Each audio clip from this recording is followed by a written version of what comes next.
teen girl who is being physically abused by her boyfriend and need Montell's help? If so, call us at 1-800-MONTELL-2. That's 1-800-MONTELL-2.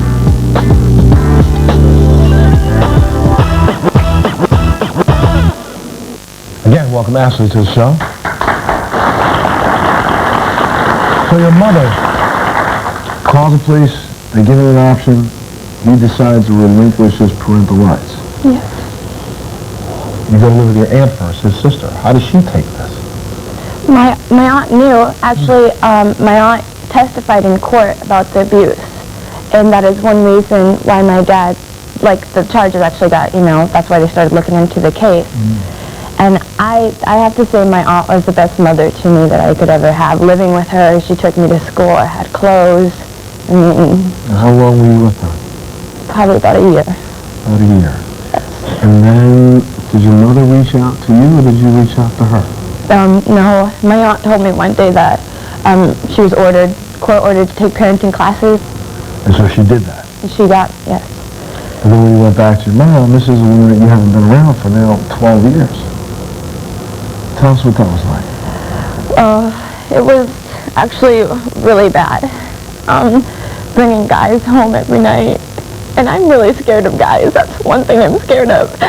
Because when I first moved there, I was raped and I couldn't tell my mom because I was scared of my mom. And I remember when my brother actually told her, she called me a skank. She's like, it's your fault. And I was 12 years old.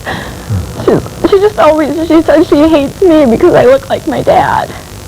And so she worked as hard to get you back. Yeah. I had to pay for deodorant, tampons, food sometimes. She would just tell me to get out of the living room. She didn't want to look at me anymore. Stuff like that. She was just emotionally mean. How are you here? It's hard, but I want to help other people. That's one thing. Not with the help of anybody else. I'm trying to figure out how you're here. How are you here? I don't know. I have a really great boyfriend that, takes He didn't care get you of through me. this. How are you here? What was that thing that was inside of Ashley that made her not quit? So many other little girls, so many other little boys would quit.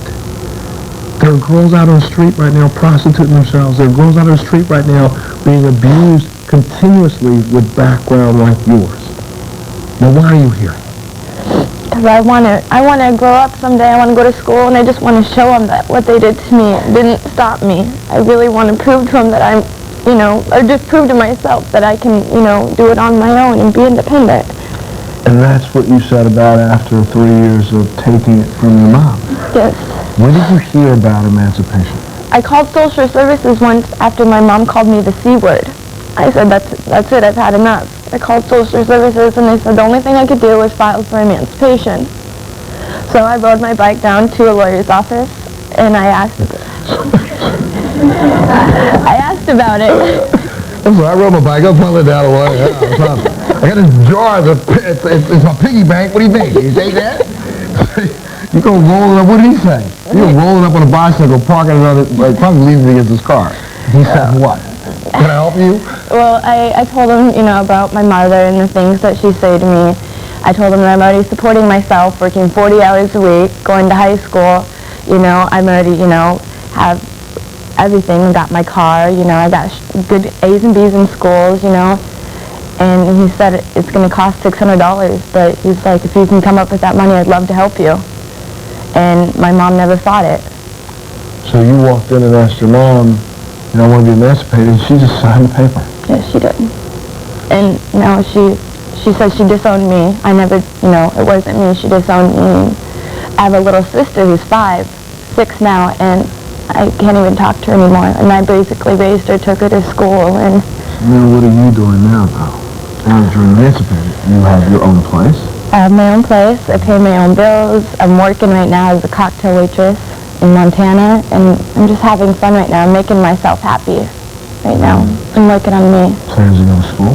Yes, I do. I want to grow up in Seattle sometime.